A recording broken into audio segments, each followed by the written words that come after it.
de agosto del 2013. ¿Qué tal? Muy buenos días, bienvenidos a su programa Contacto Directo.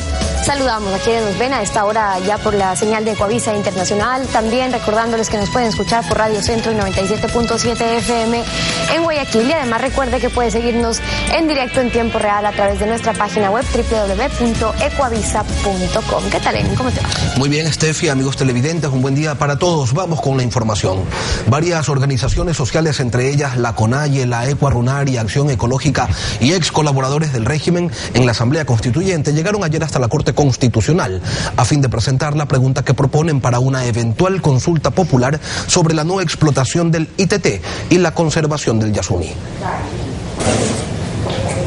Las organizaciones creen que tal como está redactada la pregunta no tendría problema para su aprobación. También se dirigieron al Consejo Nacional Electoral, donde plantearon la propuesta de la consulta popular. El gobierno busca explotar los campos petroleros Tambococha y Tiputini en el borde del Parque Nacional y también Ixpingo, que está dentro del área protegida y la zona intangible. El Ixpingo concentra el 60% del crudo del bloque ITT. Hasta la Ecuarunari en el centro de Quito llegaron activistas, políticos y excoidearios del régimen. La intención era definir los mecanismos para evitar la explotación del ITT. Para Lourdes Tibana, asambleísta de Pachacutic, no hay que esperar la decisión que sobre ello tome la Asamblea. Independientemente de la Asamblea Nacional, nosotros vamos a pedir la consulta popular. Y por eso los movimientos sociales respaldaron la pregunta propuesta por los grupos juveniles de las organizaciones ambientalistas. El texto de la pregunta dice: ¿está usted de acuerdo en que el gobierno ecuatoriano mantenga el crudo del ITT, conocido como Bloque 43, indefinidamente bajo el suelo? ¿Sí o no? Desde la Ecuarunari las organizaciones llevaron el documento con la pregunta a la Corte Constitucional. Según la ley, el primer paso para un llamado a consulta popular es que este organismo confirme la constitucionalidad del planteamiento. Y debe verificar, por ejemplo, no inducción de las respuestas en la electora o elector, lenguaje valorativamente neutro y sin carga emotiva, la formulación de una sola cuestión por cada pregunta. Tomando en cuenta estos detalles, según Esperanza Martínez de Acción Ecológica, se omitió en la pregunta la palabra Yasuní. Ha habido una reflexión, sobre todo que viene del mundo de los, digamos, de los juristas, en el sentido de que había el riesgo de que se pueda descalificar una pregunta si se incluía Yasuní, porque hay el argumento de que Tiputini, y efectivamente el Tiputini, la mayor parte del yacimiento está fuera del parque. Para tomar la decisión, la Corte Constitucional no tiene un plazo definido. Si el pronunciamiento es positivo, la propuesta pasa al Consejo Nacional Electoral, para que el organismo, a su vez, autorice la entrega de los formularios para la recolección de firmas. Para la consulta se requieren casi 600.000.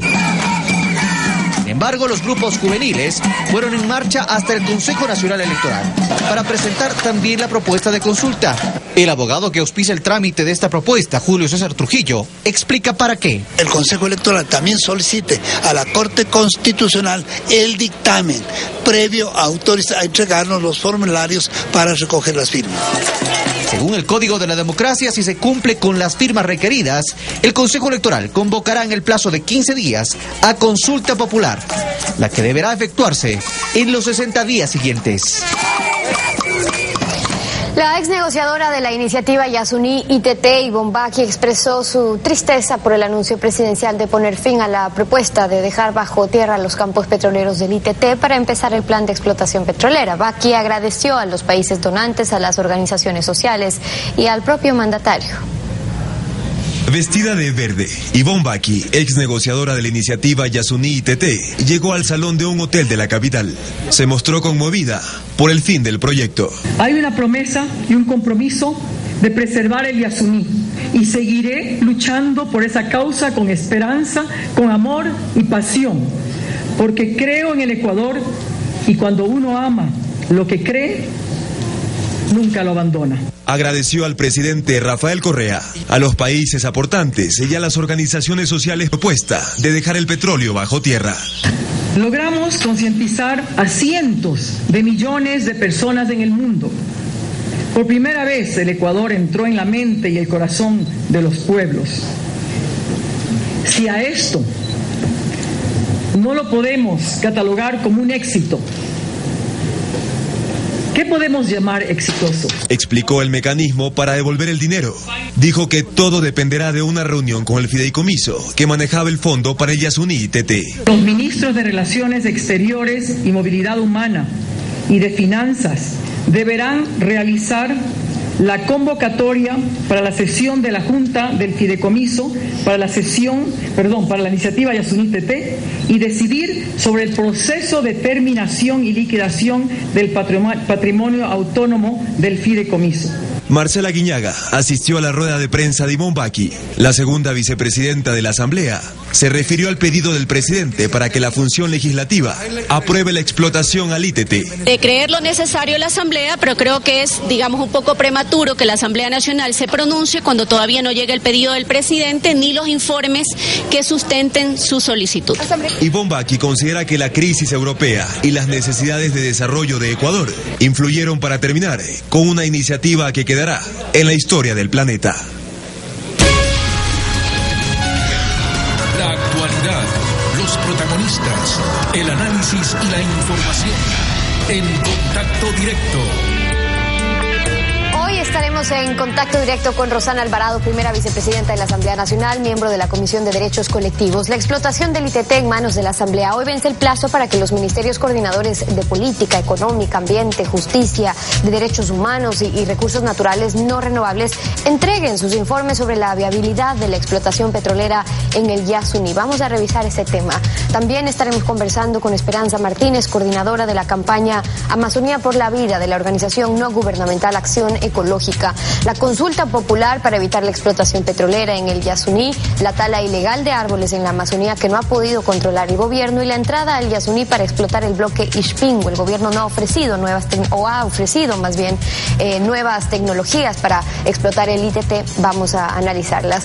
La etnóloga y viceprefecta de Pichincha, Marcela Costales, hoy estará en contacto directo. Los pueblos en aislamiento voluntario. ¿Qué ordena la Constitución sobre su protección por parte del Estado? Los Tagaeri, los Taromenane podrían verse afectados por la explotación petrolera en la zona intangible.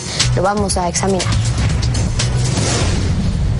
El 8 de noviembre del 2011, diario El Mercurio de Cuenca reseñaba que ante el fracaso para obtener los $100 millones que el presidente Correa había puesto de plazo hasta diciembre de ese año, se analizaba la posibilidad de acudir a una consulta popular para que sea el pueblo quien decida sobre la explotación o no del bloque 43.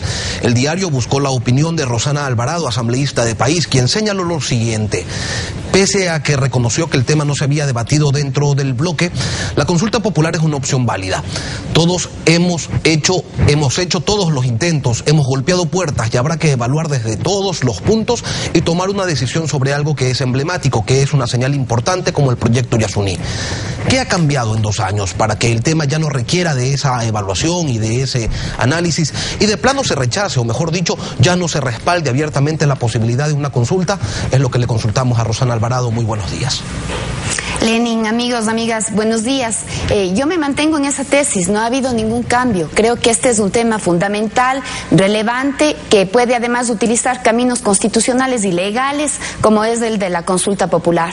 Ahora, también otro camino constitucional, igual de legal, es la resolución de la Asamblea Nacional con la declaratoria de un tema de interés nacional, como es la iniciativa Yasuní ITT. Me parece que aquí lo que no puede quedar impune es la respuesta de la comunidad internacional, la respuesta de las grandes potencias, la falta de compromiso, la falta de solidaridad, la falta de humanidad frente a una propuesta que la había planteado el Ecuador, no solamente como una iniciativa de conservación, sino básicamente la propuesta Yasuní ITT era una propuesta de mitigación ambiental. Y en esa línea es absolutamente determinante el compromiso de las grandes potencias que han contaminado. Asambleísta, ¿no cree usted que fallaron quizás las estrategias al no tomar en cuenta la crisis que golpeó de una manera amplia y bastante fuerte en Europa, en Estados Unidos, a quienes se pretendía ubicar como los mayores aportantes? Y a propósito de esto, quiero invitarla a escuchar lo que decía el otro día aquí en Contacto Directo Yolanda Cacabatze, quien fue precisamente miembro de la iniciativa Yasuní. Lo que no hizo nuestro país es repensar la propuesta para la comunidad internacional cuando se dio la crisis económica mundial o europea. Lo que hicimos es seguir con la misma propuesta que fue diseñada para condiciones en las cuales la salud económica europea era totalmente aceptable, era buena. Cuando hubo la crisis, ya la propuesta nuestra dejó de tener una prioridad para ser considerada. La señal que mandaba nuestro país era que si no nos dan el apoyo internacional, si no vamos a tener esa solidaridad, igual nos da, porque vamos a explotar los recursos del subsuelo. Entonces, cuando el potencial socio, yo no le llamaría donante, el socio de esta propuesta maravillosa, ve que no hay una total convicción de luchar hasta el final por la integridad del parque, evidentemente no se compromete. Usted dice que no deben quedar impunes las actitudes de las grandes naciones, de los grandes países, de los grandes contaminantes, pero ¿no existe también una corresponsabilidad por parte del gobierno ecuatoriano, de quienes estaban manejando esta iniciativa, al no modificar la estrategia en momentos críticos? A ver, es verdad que probablemente la crisis internacional, la crisis económica, pues no podía comprometer más allá de los recursos que la poquísima voluntad de los estados contaminantes, de los países industrializados, quisieron demostrar. Muy poco interés. Recordemos, Lenin, porque hasta este momento nada se dice de cómo Inglaterra y Estados Unidos de entrada, se negaron a apoyar esta iniciativa. ¿Sí? Eso no puede quedar impune. Los grandes países contaminantes que hoy pretenden que el responsable sea el gobierno del Ecuador.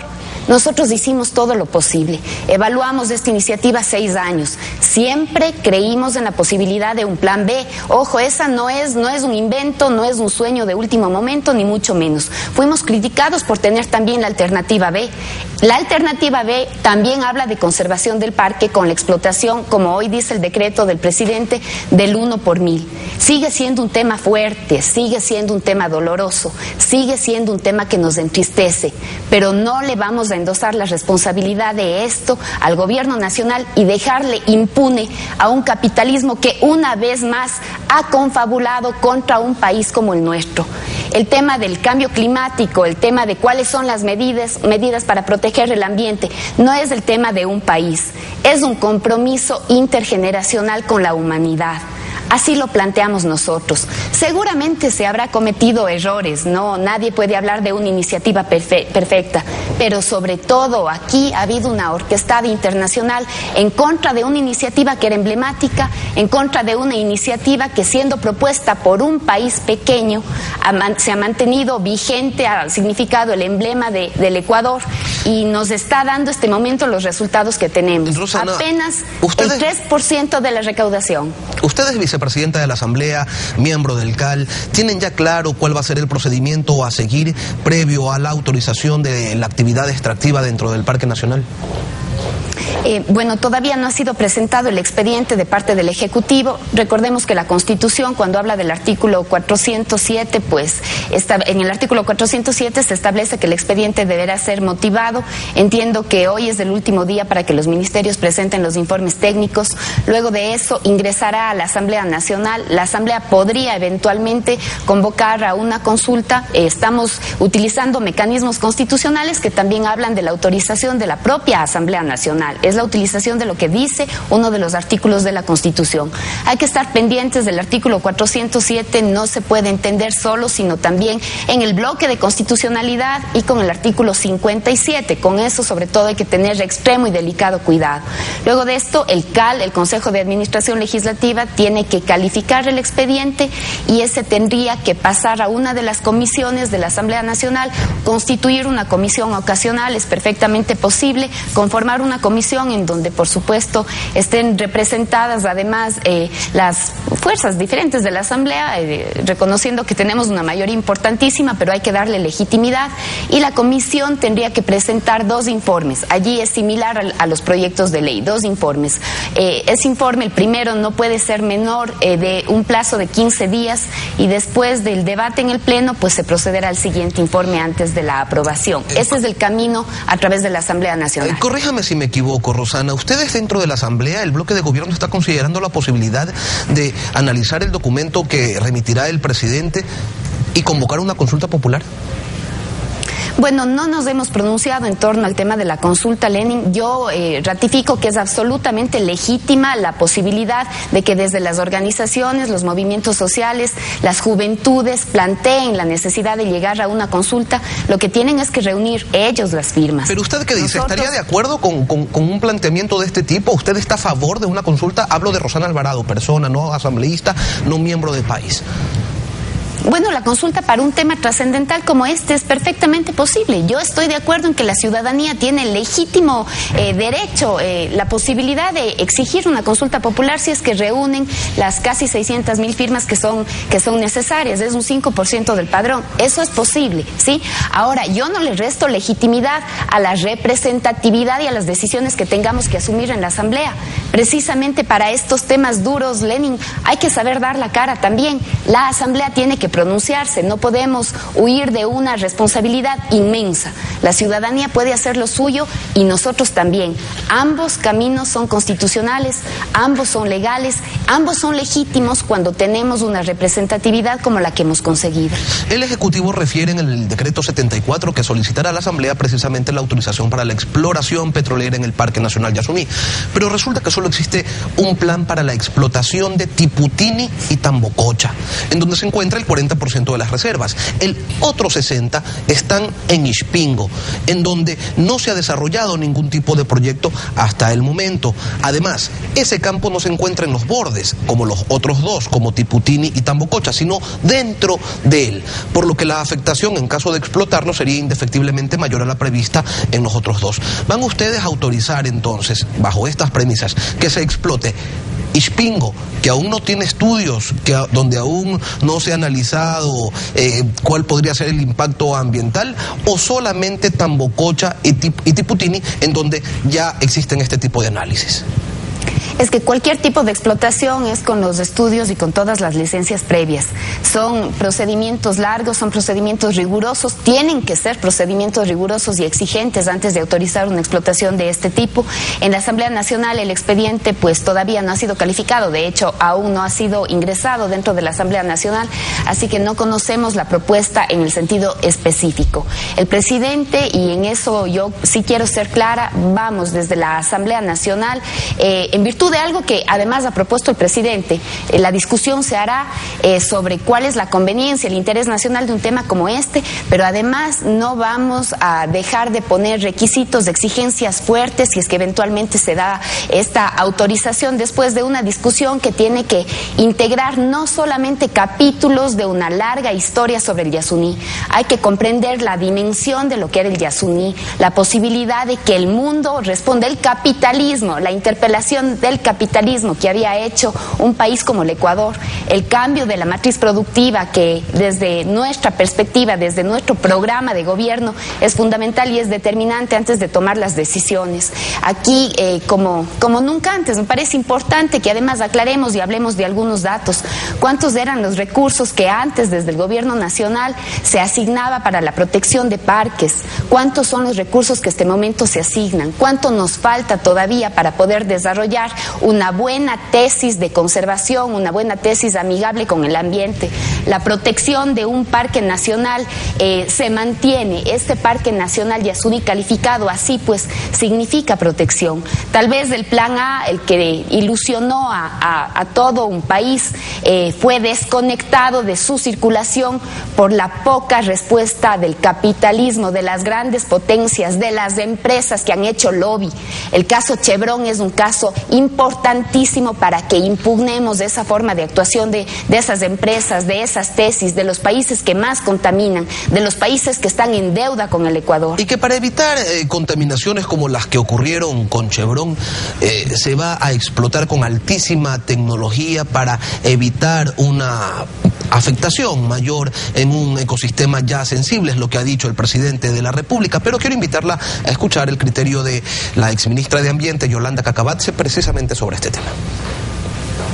No existe minería sustentable. El petróleo es una forma de minería, ¿no es cierto? No existe, no podemos juntar esos dos términos porque están el uno en contradicción de lo otro. Lo que sí se puede hacer es minería responsable en aquellas áreas donde no se afectan otros valores que son considerados mayores que la explotación minera como tal. Entonces, el hacer petróleo en el Yasuní, no importa cuánta inversión tecnológica hagamos, vamos a destruir lo más importante del parque, de esta área protegida, que es la integridad de ese tejido que hace que todo dependa de todo. Cada una de las especies es parte de un ciclo dependiente de las demás. El rato que uno rompe ese círculo de vida, empieza a afectarse toda esa biodiversidad y por lo tanto el ecosistema.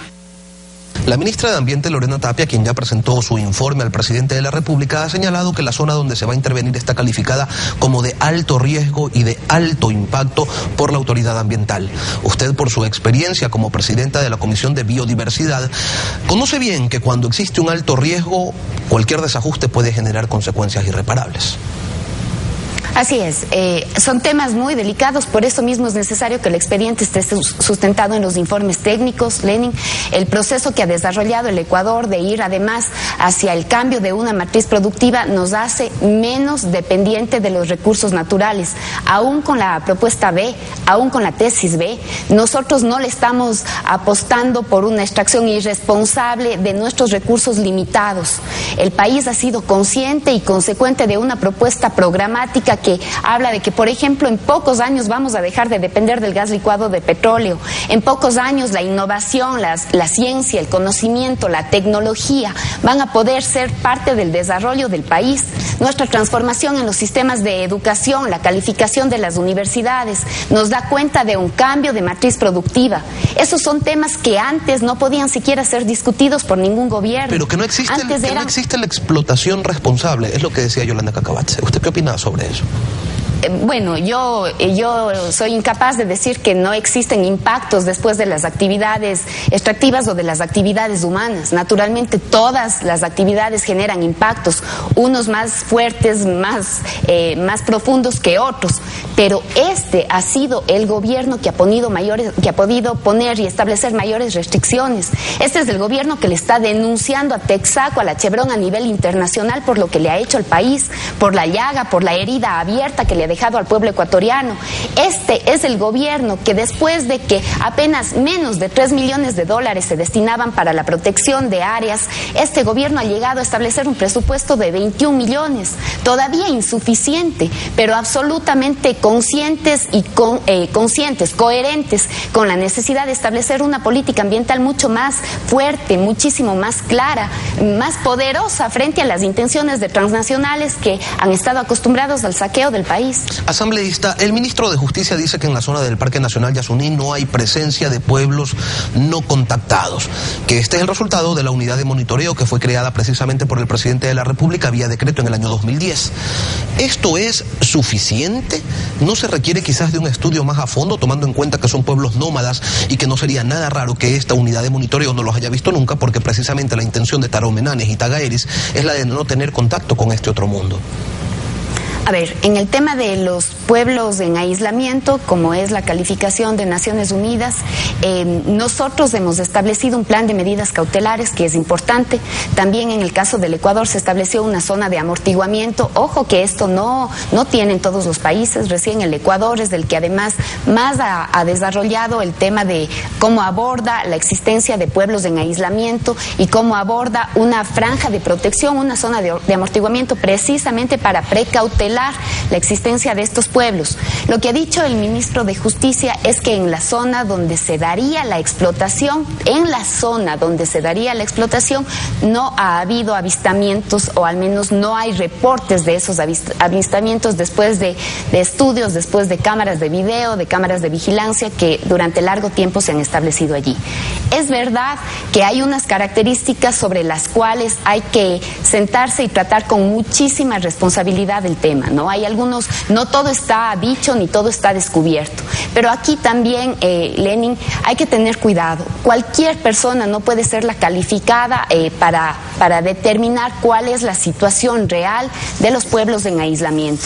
Hay importantes estudios, lo que en su momento pues Monseñor Alejandro Lavaca planteó y cuestionó, y lo que hoy mismo el sacerdote Miguel Ángel Cabo de Villa llega a decir, son temas y creo que son voces autorizadas para comprender cuál es la situación, cuál es la realidad de estos pueblos en aislamiento. Nosotros desde el Ministerio, hablo como gobierno, desde el Ministerio de Justicia, desde el Ministerio del Ambiente en su momento, se desarrolló un plan de medidas cautelares precisamente para precautelar la condición de estos pueblos en aislamiento.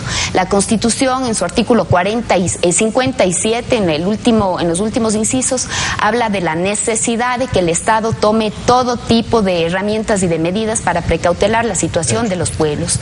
Y en esa línea, las resoluciones de la Asamblea van a ser estrictamente apegadas a lo que dice la Constitución. Queremos agradecer la presencia de Rosana Alvarado, quien es hoy miembro de la Comisión de Derechos Colectivos y en la asamblea anterior, presidenta de la Comisión de Biodiversidad. Hoy, primera vicepresidenta de la Asamblea. Agradecemos su presencia. 7:20 en Contacto Directo. Cuando regresemos después de una pausa, estaremos conversando con Esperanza Martínez, coordinadora de la campaña Amazonía por la Vida de la organización no gubernamental Acción Ecológica. El desafío de completar las firmas, de convencer a los ecuatorianos de mantener el petróleo del ITT bajo tierra. ¿Cuál es la afectación al ecosistema y los derechos de los pueblos en aislamiento voluntario? Regresamos con eso. Quédese con nosotros. El manejo del proyecto Yasuní ITT es una verdadera obra de arte de la manipulación política. Lo escribe Alfredo Pino Argote en la revista Vistazo, que ya está en circulación.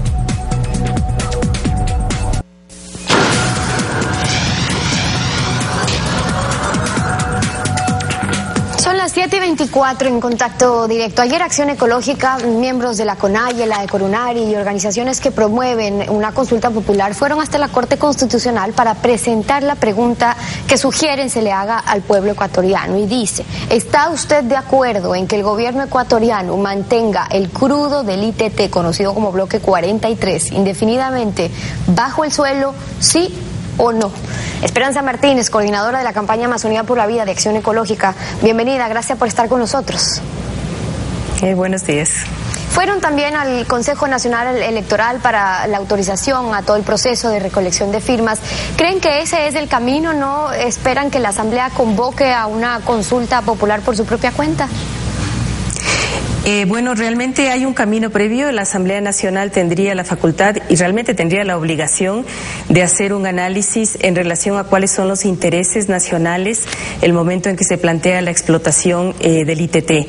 Esos intereses nacionales tienen que ver con la presencia de pueblos en aislamiento voluntario, de ser un parque nacional, de ser un área con extrema biodiversidad y de que somos un país que tenemos reconocidos los derechos de la naturaleza.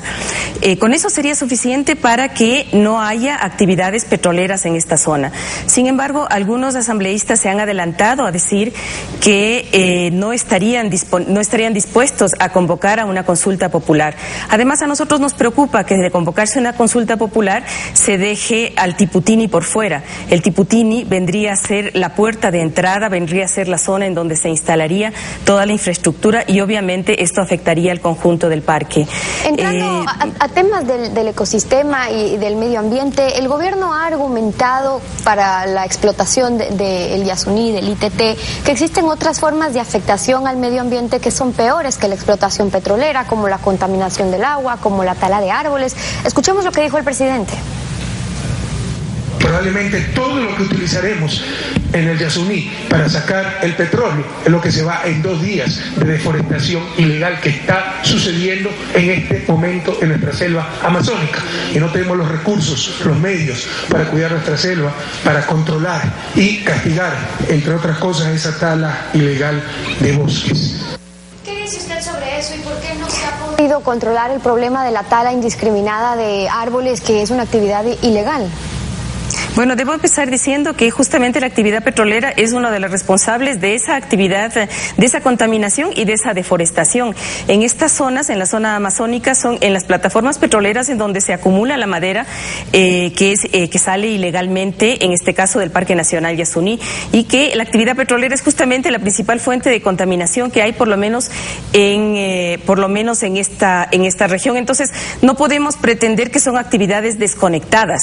La actividad petrolera es una de las principales las principales causas de la deforestación en la Amazonía, porque para la propia operación se necesitan abrir trochas, se necesita tumbar bosques, y además porque es una actividad que en todo el proceso provoca una serie de formas distintas de ocupación del territorio que obviamente inciden en la deforestación. Entonces, estoy totalmente de acuerdo con la deforestación y la contaminación señalada por el presidente. Solo le faltó decir que es justamente por la actividad petrolera por la que esta se ha dado en la intensidad en la que se da la Amazonía. ¿Por qué el tema de la deforestación, de la tala indiscriminada de árboles no se ha podido controlar cuando es más visible y el trabajo y la conexión con los madereros también es evidente?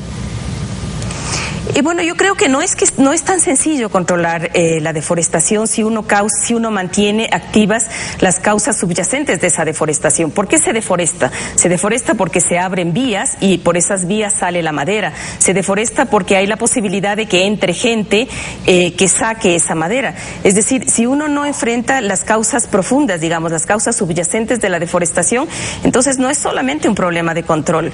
Uno si quiere evitar la deforestación, tiene que evitar las causas que la motivan, y las causas que la motivan es la presencia de terceros en estos territorios, es la creación de infraestructura tales como las carreteras por donde sale la madera, y él es también obviamente el no tener controles adecuados, que de todas maneras es un proceso largo en el que el Ecuador debe emprenderse. Sobre algunos de los temas a los que usted se refiere, y entrando ya un poco más específico a lo que implicaría la explotación del ITT, el exministro Pastor dijo en este espacio esta misma semana que van a usar 7 nuevas tecnologías que ya se las había aprobado, que ya se las probó en Pañacocha y también en el bloque 31.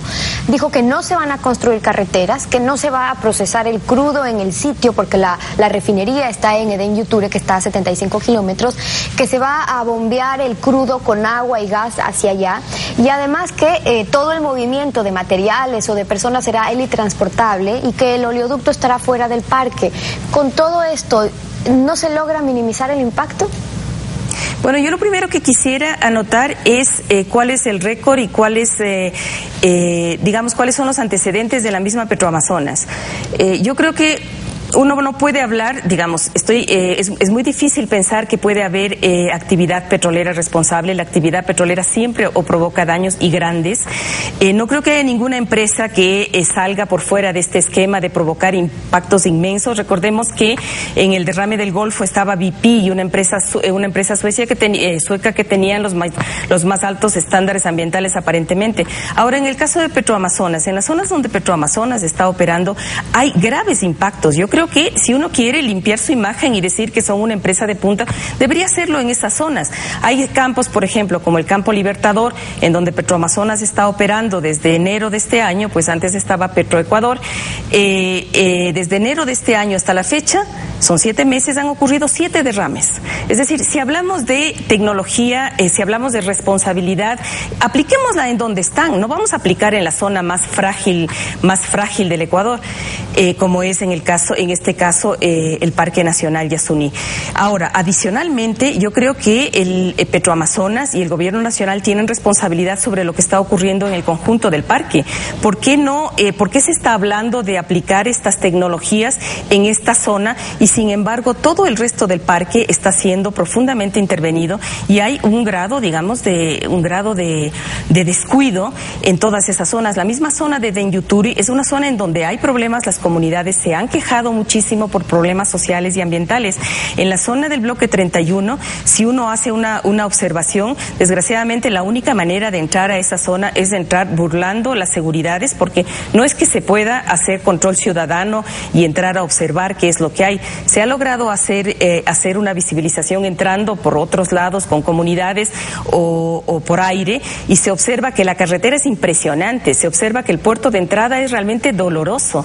En esta zona están entrando gabarras con 7, 8 camiones gigantescos. Se nos ha dicho que permanecen 3.000 personas. Esto no hemos podido verificarlo porque no hay cómo entrar, trabajando en una zona que es de extrema fragilidad. Es decir, Petroamazonas no tiene la autoridad de decir que utiliza buena tecnología y que va a experimentar aquí 7 nuevas tecnologías.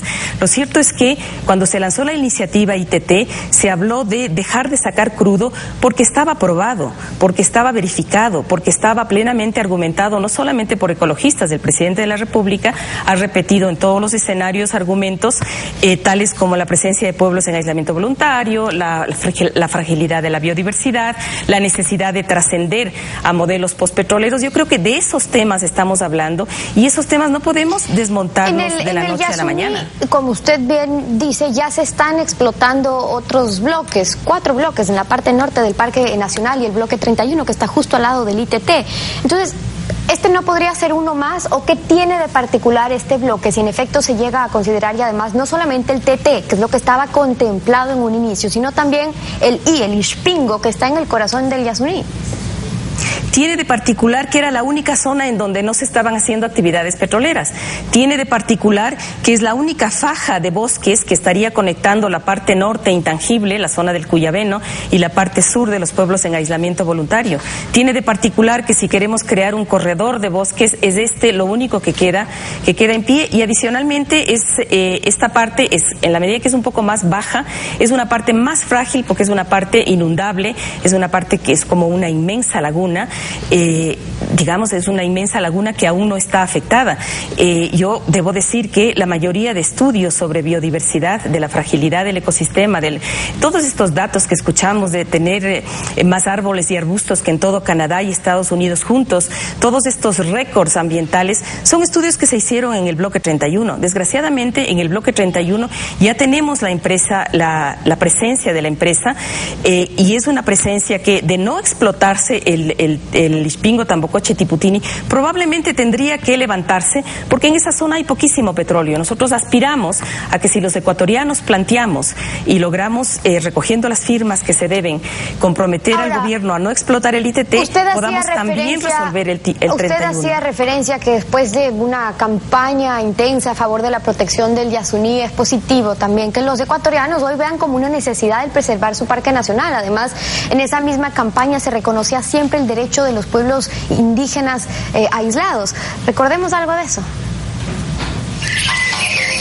Ecuador lanza al mundo una propuesta innovadora para evitar las emisiones de carbono, combatir el cambio climático, preservar la biodiversidad y los derechos de los pueblos indígenas aislados que habitan el Parque Nacional Yasuní. Queremos que el petróleo del Yasuní se quede bajo tierra. Una iniciativa para cambiar la historia. El artículo 57 de la Constitución dice que los territorios de los pueblos en aislamiento voluntario son de posesión ancestral, irreductible, intangible, y en ello estará vedada todo tipo de actividad extractiva. La violación de estos derechos constituirá delito de etnocidio que será tipificado por la ley. Esta ley ya existe, fue aprobada por el Congresillo el 9 de marzo del 2009. ¿Cómo se afecta la vida de los taromenane, de los tagaeri? Bueno, de acuerdo a la normativa internacional y al sentido común, la presencia de terceros en territorios de pueblos que quieren mantenerse ocultos, que quieren mantenerse aislados, obviamente les afecta en el sentido de que les quita la posibilidad de transitar en esos territorios. Pensemos que si se está planteando una operación todo por helicópteros, dicen, eso va a ser una operación absolutamente ruidosa y obviamente se va a afectar la vida de estos pueblos, se va a afectar su posibilidad de alimentación. Son pueblos que viven de la cacería, y si es que uno pone un helicóptero a mover toda la cantidad de tuberías que se pretende mover, ellos no van a tener cacería. Ahora, la presencia de los trabajadores en esa zona ya se ha reportado, ha generado ya situaciones dramáticas. Hace un mes, un poco más tal vez, hubo una matanza no exactamente en el ITT, sino en el campo que está al lado, digamos, o sea, en las fronteras, y estas presencias, se ha comprobado, digamos, existen fotografías, grabaciones que hablan de que todos estos incidentes se dieron como reacción a la presencia de la actividad petrolera en estos territorios. Si nosotros ahora vamos a meter esta actividad intensiva, por más que sea por helicópteros, nosotros vamos a acorralar y a dejarles sin posibilidad de escape, sin posibilidad de movimiento a los pueblos. Sobre esto vamos a conversar también después de una pausa. Por ahora agradecemos a Esperanza Martínez por habernos acompañado en Contacto Directo. Gracias por haber estado con nosotros. Bueno, gracias. 7 de la mañana con 37 minutos. En instantes vamos a conversar con Marcela Costales, etnóloga, viceprefecta de Pichincha. Los pueblos en aislamiento voluntario, los tagaeris y los taromenane, ¿qué manda la Constitución sobre su protección? ¿Serían desplazados por la explotación del ITT? Lo revisamos al volver. Quédese en nuestra sintonía.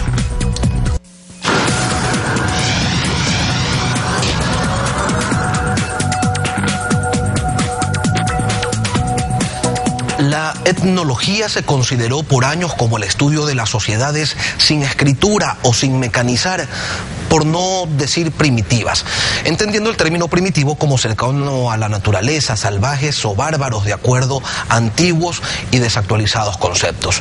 Con el paso del tiempo, estas civilizaciones o pueblos han ido desapareciendo y esto como que le fue quitando espacio a la materia.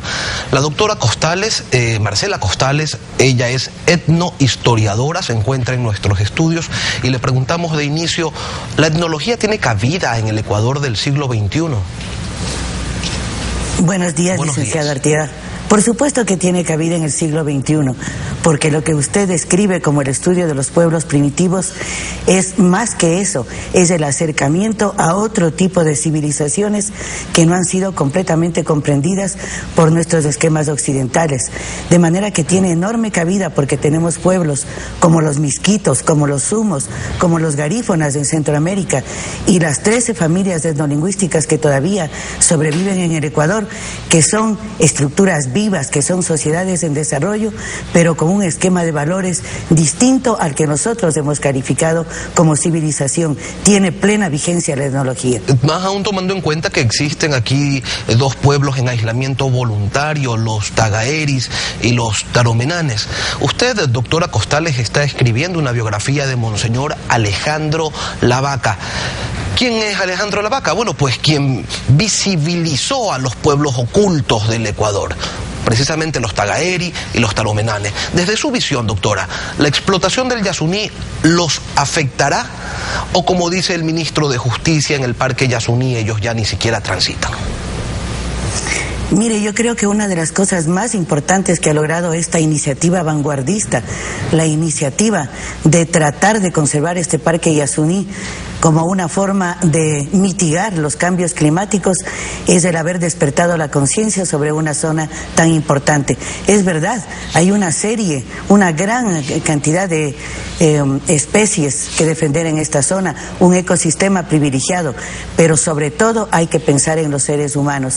Estos sectores fueron tradicionalmente ocupados por pueblos indígenas. Ahora decimos con mucha preocupación los no contactados, los guaraní con sus dos ramas, los tagaeri y los taromenane.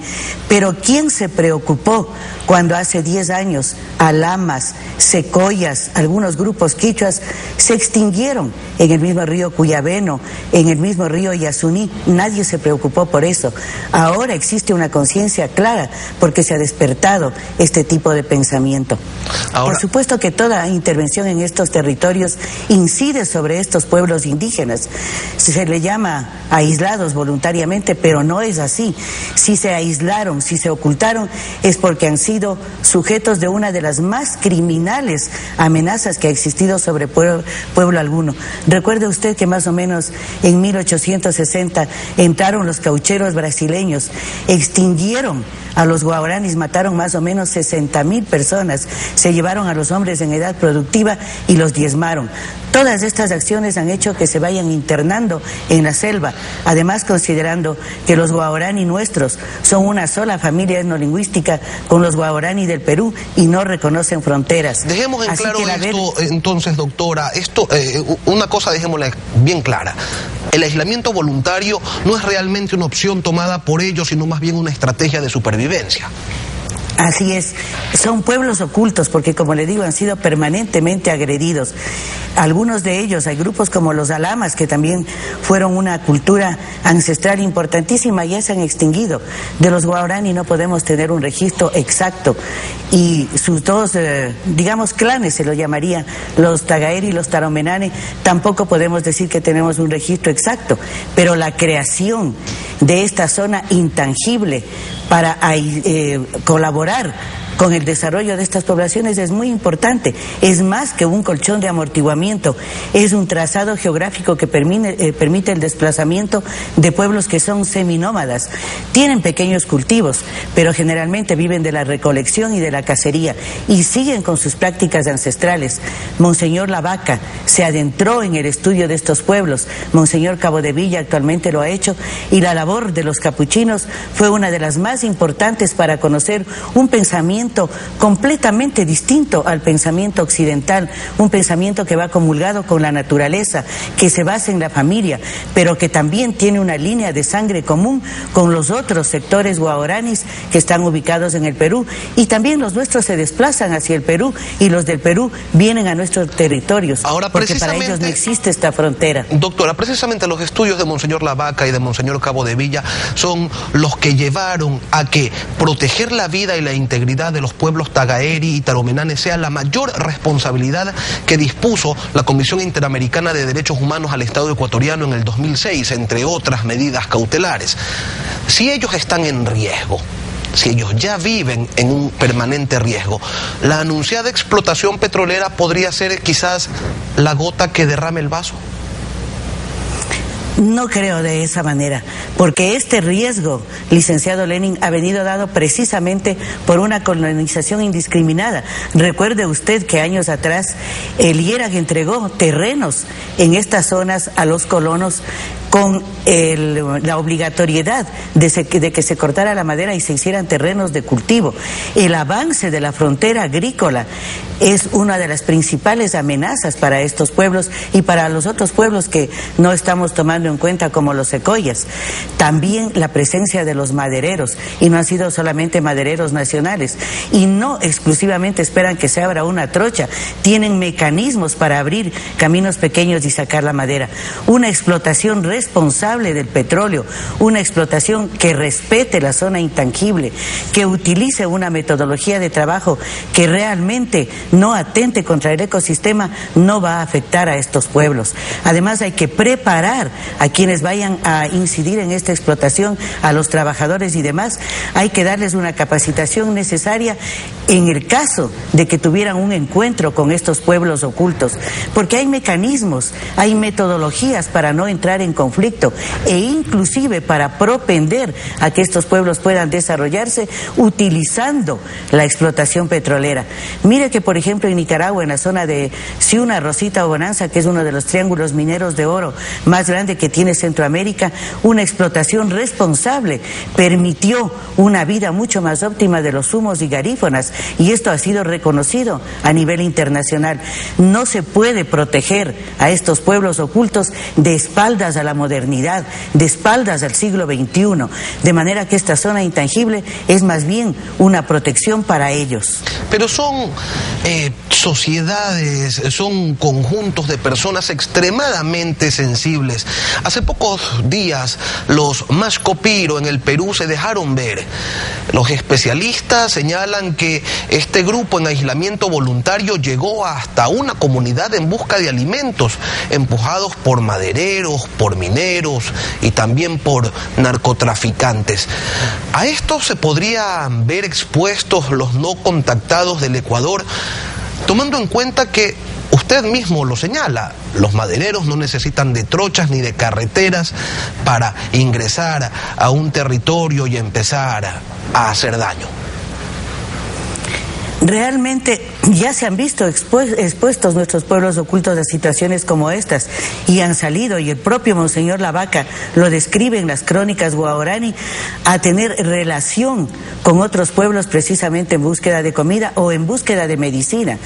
en una explotación petrolera responsable, cuando quienes estén presentes en estos territorios tengan los mecanismos para tratar con ellos, inclusive esto puede incidir en una mejoría de la vida de estos pueblos ocultos, porque realmente la asistencia médica es necesaria.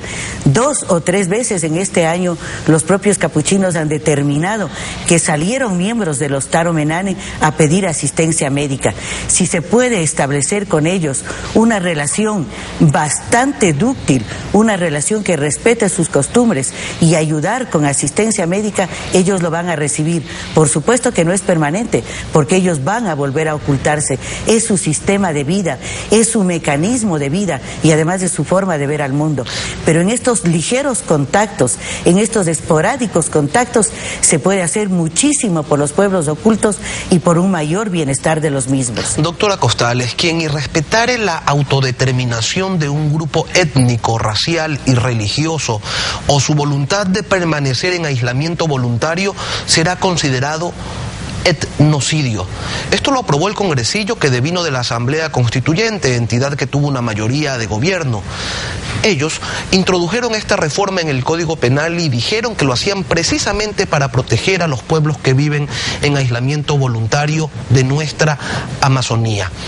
Si tomamos en cuenta que el simple irrespeto a la autodeterminación de permanecer en aislamiento voluntario se puede configurar en delito de etnocidio, ¿usted no cree que nos estamos jugando o que el gobierno se está jugando un riesgo muy grande? Todos los eventos y todas las decisiones políticas tienen un riesgo muy grande, pero el no tocar la zona intangible, el permitir que estos pueblos ocultos sigan su vida y su mecanismo de supervivencia tal como son, está demostrando que hay un respeto grande hacia ellos. Pero además considere otra cosa, licenciado Lenin, nos estamos fijando únicamente en los guaorani. ¿Qué sucede con los de Embera, con los de Pera, que están en aislamiento voluntario en la zona más boscosa de Esmeraldas? Nadie los ha tomado en cuenta. ¿Qué sucede con los aguá, que están en situación similar? ¿Qué sucede con los últimos reductos de los alamas? Entonces tenemos que tener una visión global. La visión del verdadero desarrollo no puede ser únicamente ambientalista, ni puede estar radicada únicamente en tratar de preservar a los pueblos ocultos. Tiene que estar radicada en una visión global del desarrollo, en donde estos pueblos también sean incentivados. Y no nos fijemos únicamente en los guaorani, busquemos también cómo salvar a los Embera o Epera y a los aguá. Son patrimonio vivo de la humanidad, su forma de civilización, su medicina ancestral, su lengua, son patrimonio no del Ecuador, sino del mundo. Entonces, realmente yo le digo, el conservar la zona intangible a ultranza es respetar a estos pueblos, es cumplir con este mandato legal. Pero también como ciudadanos debemos darnos cuenta de que la iniciativa Yasuní nos permitió ver la profundidad de este mandato legal y la necesidad de extenderlo a otros pueblos que viven en las mismas situaciones y que hoy no son tomados en cuenta porque simplemente queremos politizar el tema Yasuní y tratar de crear conflicto a través del tratamiento de los pueblos ocultos. Doctora Costales, agradecemos su presencia. Es Marcela Costales, viceprefecta de Pichincha y además etnohistoriadora. Son las 7:54 en Contacto Directo. Cuando regresemos en los deportes desde Brasil, Carlos Tenorio manda un mensaje al estratega de la selección Reinaldo Rueda para que lo convoque. Quiere volver a la tricolor. Muy buenos días, iniciamos con los deportes. El delantero ecuatoriano Carlos Tenorio quiere volver a la tricolor, así lo manifestó el día de ayer desde Brasil. Robin Novoa nos tiene un informe. Carlos Tenorio, actualmente integrante del Vasco da Gama, desde Brasil manda un mensaje al estratega de la selección ecuatoriana de fútbol. Si el profesor lo requiere, yo estoy a disposición, no tendría ningún inconveniente, al contrario, inclusive la mayoría de los muchachos ya jugué con ellos y me conocen completamente mi forma de juego, que también va a facilitar mucho. Reinaldo Rueda no se anticipó a dar nombres de posibles convocados, pero después del último juego amistoso de Ecuador, dejó claro que necesita un delantero. El único goleador que teníamos a nivel internacional se nos fue por esas cosas del destino y si revisamos no tenemos ninguno de 18, de 20, 25 goles, ¿no? Tenorio recuerda que renunció al combinado nacional. Dice que ahora quiere volver por cuenta propia y sobre todo por su familia. Siempre quiso que yo yo no renunciase a la selección, ¿sabes? Mi cuñada hasta pocos meses siempre decía, yo quiero volverlo a ver en la selección y cosas por el estilo. El ariete ecuatoriano también confirmó que nadie de la federación se ha comunicado con él por el momento. Sabe que lo llamen o no, Ecuador logrará su objetivo. Yo creo que sacando 3 puntos, de seguro que está clasificado. Este lunes, Reinaldo Rueda entregará la lista de los seleccionados que participarán de los duelos entre Colombia y Bolivia. Y con la participación de Liga de Loja terminó la semana de la Copa Sudamericana para Ecuador. Los lojanos no pasaron del empate en casa ante Nacional de Paraguay.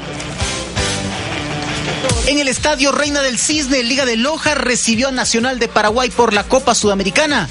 Choque de ida. Varias acciones de riesgo para el equipo local. Esta de Barbosa. Tibia respuesta también del equipo paraguayo. Todo esto en el primer tiempo. Ya en la etapa de complemento, Requené puso a temblar el arco del Nacional. Gran remate de larga distancia. El poste le niega el gol. Así terminaría el encuentro. Goles. La revancha se la jugará el próximo 29 de agosto en territorio guaraní. Y en otro encuentro por la Copa Sudamericana, San Lorenzo de Almagro recibió a River Plate en choque de equipos argentinos. En el estadio Nuevo Gasómetro, los visitantes lograron una importante victoria.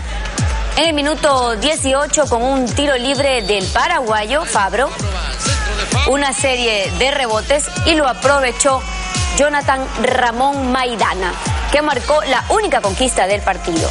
La revancha se jugará en el Estadio Monumental de Núñez. Lo hizo Maidana, señores. Muy bien, así nos despedimos. Nos vemos el día lunes con más información deportiva. Gracias, Maricel. Gracias a la información deportiva. Con eso estamos cerrando Contacto Directo y nos volvemos a encontrar el lunes. Bueno. Así es. Para recordar únicamente que ya está en circulación Revista Vistazo, Los Invisibles del Yasuní, también el conflicto por el puerto de Guayaquil y la alcaldía de Quito. Una oportunidad para la oposición en Revista Vistazo. No se la pierda. Así nos despedimos.